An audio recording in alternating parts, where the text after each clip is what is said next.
What's up YouTube, Saf here on Super Saf TV, and this is my hands-on and first look at the Sony Xperia XZ2 and the XZ2 Compact, the latest offerings from Sony. So first things first, one of the biggest criticisms that we had last year on the XZ1s was the bezels. They were quite large, but Sony has taken that feedback on board, and now the XZ2s have much smaller bezels, not as small as some of the other devices out there, but a big improvement to last year. We now have an 18:9 aspect ratio on both devices.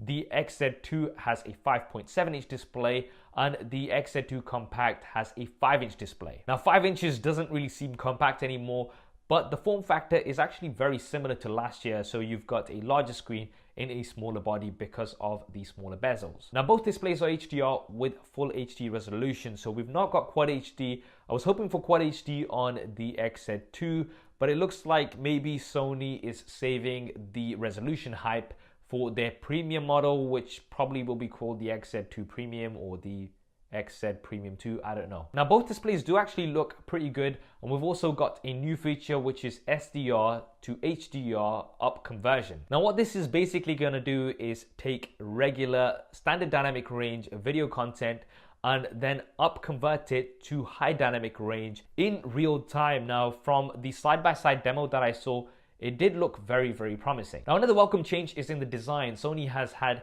a very similar design language for many of their devices, quite blocky with hard edges. This has now changed for the X2s, and we have much smoother curves, and they do actually feel much more comfortable in the hand too. The XZ2 has a metal frame with 3D Gorilla Glass panels on the front and back. Feels very premium and reminds me a little bit of the HTC U11. Now, as with all devices that have a glass back, these do attract a lot of fingerprints, so I would definitely recommend picking up a skin or a case for these. Now this design Sony are calling liquidity of light, and with the XZ2 Compact, they're calling it diffusion of light. And that's because although there is a metal frame, the Compact has a polycarbonate back, so a plastic back, and it has a frosted glass-like finish, which feels okay, but not as premium as the XZ2. Both devices are water and dust resistant, and Sony have also said that they have an anti-twist and anti-bend structure, which should make them very durable.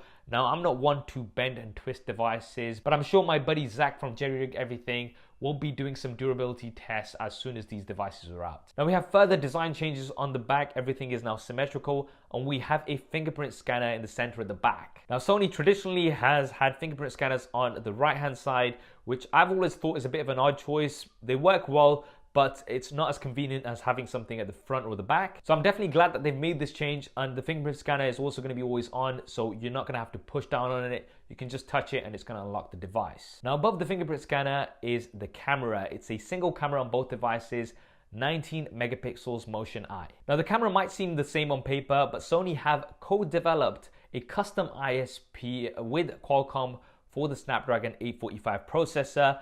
And this should give lots of improvements, including better noise reduction, better color, as well as better edge enhancement. Now with video, this is where we've got a big improvement. We've got 4K HDR video recording. Now this is something that I'm really looking forward to testing out properly. Should be getting more detail, more color, as well as more contrast. Obviously, we'll be doing lots of Super Saf style camera comparisons with the XZ2s and other devices as soon as the retail versions are out, so make sure you're subscribed and have switch on notifications to see those first. We've still got Sony's Super Slow-Mo, which is 960 frames a second. This time, however, it is at 1080p. Last year we had 720p. Now it still works in a very similar fashion to what we had last year, so it is just a very short burst of 960 frames a second. So you kind of have to pre-plan it, and I personally found myself not using this too much because of that reason. It's definitely nice to have, but it's not too practical in my opinion. 3D Creator is still here. It's been improved in terms of the resolution. So this is where you can scan people's faces as well as objects in 3D. And now you should also be able to post them directly onto Facebook to share with your friends and family. But the new thing this year is that you can also use 3D Creator from the front-facing camera, so you can get 3D selfies. Now I did a quick test of this in the demo room, and it did do a pretty decent job, I have to say. It's not going to get your full head from the back as well, because you're not going to be able to reach that far back, but you can scan the front of your face in 3D. Now this is definitely a fun feature, but once again, I don't think it's something that I would use on a regular basis. Maybe you will. Now for the processor, as mentioned earlier on, we do have the latest Qualcomm Snapdragon 845 processor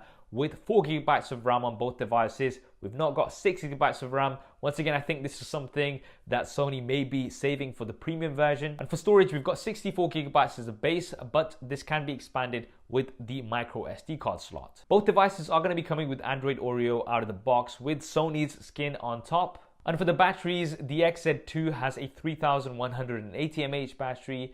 The XZ2 Compact has a 2870 mAh battery. Both have fast charging, but with the XZ2 you do have Qi fast wireless charging as well. This is something that's not available on the XZ2 Compact. Now let's talk about the audio. Obviously Sony is very big on audio, and both devices have front-facing stereo speakers. This is probably one of the other reasons why the bezels are not as small as some of the other devices out there. They're 20% louder compared to last year's models. We also have high-res audio with S-Force front surround sound. The downside, however, is that we no longer have a 3.5mm headphone jack. This is something that we're seeing from more and more manufacturers, and it looks like Sony is joining the gang. The XZ2 does have Sony's dynamic vibration system, and this is basically gonna act like the DualShock that you have on the controllers. So based on your content, it's gonna analyze the algorithm, and then it's gonna vibrate your phone to the content that you have on your screen. So whether you're watching a video or playing a game. Now, this is something that I can't see too many people using for video, but I can definitely see an appeal for gamers. Now, finally, looking at the price in the UK, the XZ2 is coming in at around £700, with the XZ2 Compact coming in at £550 with a release date of 6th of April. Now, that pricing is actually quite competitive compared to some of the other flagships out there. But some of the other flagships out there do have high resolution displays, dual cameras, etc. And these features, I believe, are going to be coming to Sony's next device. Sony have also teased a dual camera module that they're working on, which should significantly improve low light performance. And I think this is going to come on their next premium model. So there we have it, guys. The Sony Xperia XZ2 as well as the XZ2 Compact. What do you guys think of these? Definitely drop me a comment below and let me know. In my opinion, they are generally positive, and I think especially with the compact version, for those of you who don't want too much of a large device, this is a great option because it isn't compromising on a lot of things such as the processor and the camera. And features like the 4K HDR video look very, very promising. I cannot wait to test these out.